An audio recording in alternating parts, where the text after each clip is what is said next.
création de contenu et la plateforme algérienne. Vas-y, vas-y. Bon, tu as répondu à la date, parce que ça, c'est pas intéressant de concurrencer Fernand. Et d'un match de départ. Ouais, c'est pas le gros. Mais ce qui est intéressant, c'est qu'à l'âme, le terrain il est vierge.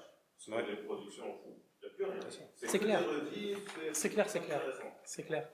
Parce qu'en plus, ce qu'on remarque, c'est que les contenus, il y a des contenus, des fois on se pose la question, on se dit, est-ce qu'ils peuvent vivre au Ramadan? Le halal, par exemple, ok, ça cartonne. Mais tu balances ça au mois d'août, en septembre, en janvier, je suis pas sûr que ça marche parce qu'en fait, les gens sont on sait pas parce que prédisposés. C'est ça, on sait pas. Mais on sait quand pas. tu vois dans le monde entier les séries et les trucs qui sortent, et je ne parle pas que des trucs extraordinaires à la Game of Thrones. Quand tu vas voir aujourd'hui le catalogue sur un Netflix, je ne sais pas combien il y en a, mais il y a des centaines de séries différentes pour tous les publics. Netflix, c'est pas des psychopathes. S'ils font ça, c'est qu'il y a un public tout le temps qui est en train de voir ce genre de truc. Oui. Donc ils ne gardent pas une série si elle n'est pas rentable. On les a vus déjà tuer des séries parce qu'il n'y avait pas assez d'audimat. Récemment, il a eu des droits de rachat, il les a mis sur YouTube. C'est ça. Il va sortir le livre 7. Impatient. Eh oui. Tous. On attend depuis que je me donc, Tania, ça serait. Est-ce que Chacha pourrait aider les créateurs de contenu toujours l'autorisation? Et les autorisations, les officiels, les trucs. خليه يتورني ما فيش يتورني هذا معانا ولا ماشي معانا. Est-ce que ça pourrait jouer شوية في la base ou non? On aimerait bien, parce que c'est dans l'intérêt de tout le monde. Ils rencontreraient les mêmes problèmes que mais là, on rencontre un problème. Mais tu as plusieurs créateurs de contenu, mais ils pourraient passer par eux pour les couvrir. En fait, à un certain moment, en gagnant de la notoriété, et vu que vous avez travaillé avec beaucoup de créateurs de contenu, entre autres des boîtes de prod, je suppose, les boîtes de prod, ils ont plus de facilité pour ce genre de truc parce qu'ils ont déjà travaillé sur ça, ils sont rodés pour ça. Donc peut-être qu'à un certain moment, ça pourra se faire. Là, tout de suite, effectivement, je ne vois pas comment... Même si, en fait, on pourrait demander des autorisations, mais on peut demander, parce que dans le registre de commerce qu'on a, on peut aussi faire de la production audiovisuelle. Mais est-ce qu'on va le faire à chaque fois pour chaque projet? Oui, pourquoi pas. Maintenant que... C'est un projet intéressant, à mon avis, tout le monde va se débrouiller, ça c'est clair. On peut faire l'effort, oui, bien sûr. Bien sûr. Bon, est-ce que ça sera du exclusif ou de la coprod, du moment que les papiers sur le dossier? Non, après c'est une source interne, on peut mais tout ça se négocie. On peut s'arranger, il n'y a pas de souci. Il y a pas de souci. Même ce que je disais tout à l'heure pour les personnes avec à qui on met à disposition un studio, on négocie après tout le contenu qui va être là, soit c'est de la coproduction ou de la production exclusive. Là, pour nous, le plus important maintenant, c'est d'avoir du contenu. Une fois qu'il y a le catalogue, une fois que ça grandit, imagine, on sort dans 2 ans, la plateforme est bien remplie, commence à produire vos propres contenus, ça fonctionne.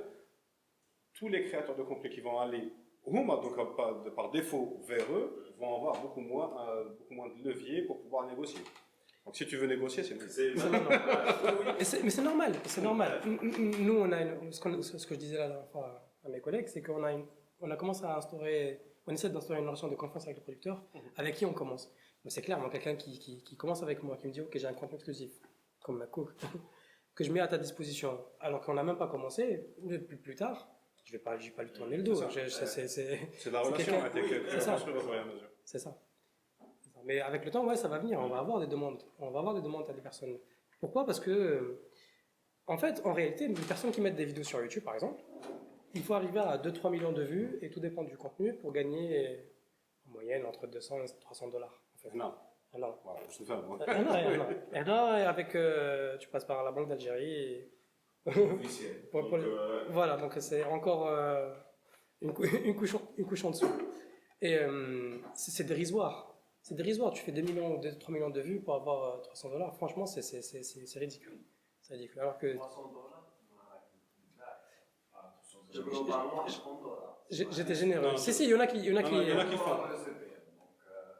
Non, c'est pas une question de dollars CPM, c'est tu le sais très bien. C'est la moyenne du CPM tag qui va être à $1. Dépendant de la chaîne, dépendant du ciblage, dépendant de la niche où tu vas être, tu peux augmenter ce CPM justement pour pouvoir toucher un peu plus. $1, la moyenne. $1, 1 million, c'est $30. Donc 3 millions, c'est $100. Moi je connais. Après, voilà. Mais encore une fois. Mais ça c'est justement les meilleures chaînes, les meilleures vidéos. Quand c'est une vidéo qui est super vue, YouTube va la mettre de plus en plus en avant pour les annonceurs, ce qui va faire qu'il va y avoir plus de concurrence sur l'annonce à l'ERA et l'enchère là. Et ça, et je te donne les chiffres derrière. Moi j'ai travaillé une boîte de prod, je m'occupais de ça. La chaîne, la boîte qui fait Ready Flag, etc. On avait des programmes, j'ai monétisé la chaîne. Il fallait faire 15 jours, donc $0,27. Ouais. Le patron a dit que ce serait d'ailleurs. On arrête tout de suite, $1 million de vues pour avoir $1 ou là $10, c'est pas. Non, c'est clair, c'est pas une règle générale pour tout le monde. Il y en a effectivement qui sont à des millions de vues et qui gagnent peanuts. Mais il y a certaines chaînes qui arrivent à sortir du lot. Et quand on voit les youtubeurs, etc., avec le $100 000 ou là $10 000, c'est la quantité de vidéos qu'ils produisent. Oui, oui. C'est-à-dire qu'ils vont chaque semaine 4-5 vidéos, les 8 millions, 8 millions. Là, sur 100 millions de vues, tu as un bon chiffre. Et plus ça monte, plus il y a de vidéos, plus ça se cumule, plus les anciennes vidéos et de Djebolo, etc. Moi, je voulais poser la question par rapport au contenu. Est-ce que vous ne pensez pas qu'on va plafonner à un certain moment? D'ailleurs, voilà, à l'échelle mondiale. Moi, quand je trouve Netflix, moi j'ai mon compte Netflix, à chaque fois je le désactive parce qu'il n'y a pas assez de contenu. Une fois, les films, je ne trouve pas tous les films. Je pense que ça va être le même problème. Les séries, Game of Thrones, il y a pas mal de séries de mettre à page. Donc à un certain moment, Netflix avec gagné de budget, etc. Et il plafonne. En fait, non. En termes de quantité de contenu, il plafonne par rapport à ce que tu cherches. Justement, aujourd'hui, la problématique, c'est qu'on a sur ces différentes plateformes, c'est que chacune a les IP, donc les propriétés intellectuelles, tu as certaines séries, tu as certains films, tu as certains documentaires. Justement, la panique en ce moment, c'est le lancement de Disney+. Disney+, c'est tous les classiques Disney, tous les Pixar, tous les Star Wars, tous les Marvel. Ils ont les meilleurs IP actuels. Donc là, il va y avoir une grande migration vers Disney. On est sûr, parce que les Star Wars, il faut la vérité quand on geek. Et en plus, il va se lancer moins cher que Netflix. Donc, en parallèle, tu as Apple qui va se lancer avec TV+. Là, on ne sait pas encore ce que ça va donner, mais vu ce qu'ils ont fait la dernière annonce, ils ont pris que des réalisateurs chaînes, que des personnalités chaînes pour lancer. Rien que ça, l'intérêt d'attirer du Spielberg, du Oprah, du machin. Les Américains, en tout cas, pour voir ce que ça va donner. À côté, tu as Netflix, Amazon qui commence à investir de plus en plus sur leur truc. Ça va créer une segmentation. Ils ont sorti un nouveau truc, Amazon. Amazon Prime. Ils sont en train de sortir un nouveau truc où ils vont te vendre à la chaîne. Tu vas avoir accès à des trucs, tu as HBO, tu as Stars, mais tu vas acheter Blamba. Mais justement, ça c'est le modèle vers lequel tout le monde va migrer à un certain moment parce que personne ne va pouvoir se permettre de s'abonner à tous. Parce qu'un super. Tu ne vas pas t'abonner à un seul truc parce qu'il y a une seule série sur HBO qui est Game of Thrones. Comment ça s'appelle le truc à l'école? Non.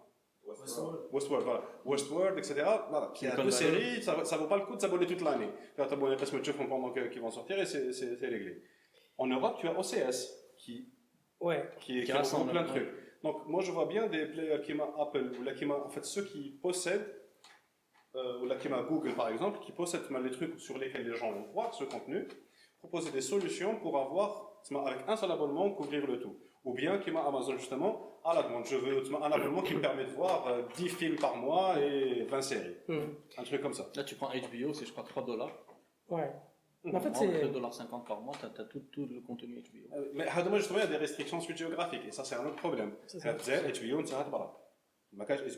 il faut être aux États-Unis. OCS, tu ne peux pas, il faut être physiquement en France. Il faut avoir un abonnement Orange ou un truc du genre pour pouvoir y accéder. Bref, c'est des plateformes qui m'a Netflix qui sont partout. Ou alors des constructeurs qui m'a Samsung ou quelqu'un qui m'a Google. C'est des gens qui ont vraiment une assise internationale et qui ont les devices. Justement, je ne sais pas si vous avez vu dans CES les Jazz. tous les constructeurs TV, donc LG, Samsung, Sony, Gaëté, qui sont en train de faire donc les télés intelligentes. Ils ont intégré dedans Netflix, ils ont intégré dedans maintenant même Apple, ils sont en train de mettre tout. Parce qu'ils savent que les gens vont voir, c'est l'un des arguments de vente. Je ne veux pas me casser la tête à connecter mon téléphone avec mon truc, le monter à ma télévision.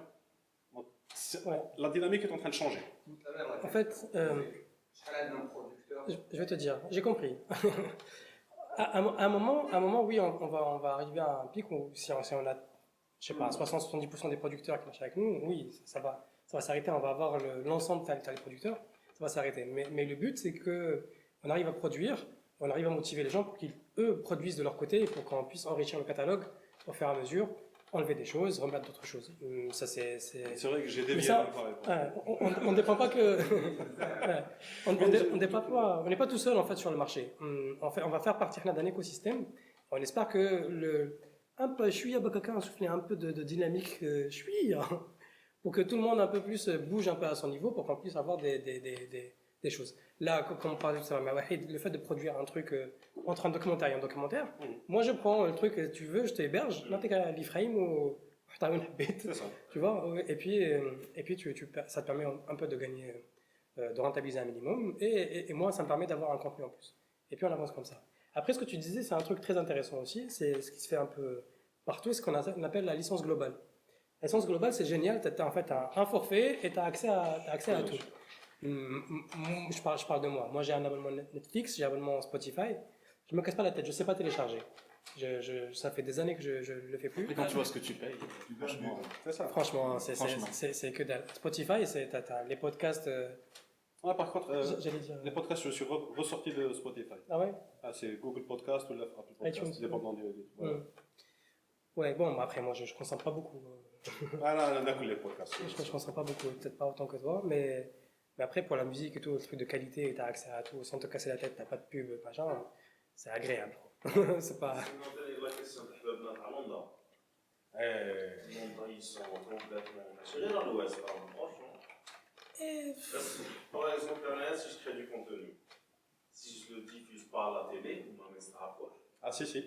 Un message de cop Internet. Portage. Alors, ils ont. Alors, deux secondes. Aujourd'hui, Londra n'a jamais payé personne parce qu'il a fait un contenu sur Internet. Pour que toi tu payes. Quand on a diffusé justement aujourd'hui, donc les étapes, les salariés, légalement, qu'est-ce qui s'est passé? Aujourd'hui, Londra a signé avec Google pour YouTube. Donc, pour les droits de diffusion, les internautes algériens ou les artistes qui diffusent du contenu sur YouTube, aujourd'hui, il y a une partie, YouTube est en train de payer Londra. Ça fait déjà 2 ans que ça s'est passé. Très rare. 2 secondes. Mais Londra, derrière, n'est pas en train de payer les artistes. Même pas payer. Protéger. Si, la protection, elle est faite. Aujourd'hui, justement, les artistes, ce que cet accord a permis, c'est que les artistes aujourd'hui, s'ils se font voler leur truc, ou la copier leur truc sur des chaînes, ils peuvent se plaindre à Londra, c'est pas les gens les plus rapides du monde, mais il y a un recours en justice que tu peux faire à travers eux. Et à l'international. J'aimerais bien te faire parce que. Très rare. Donc, d'autres bugs, les salariés de Londra, qui ne sont pas forcément directement liés à ça.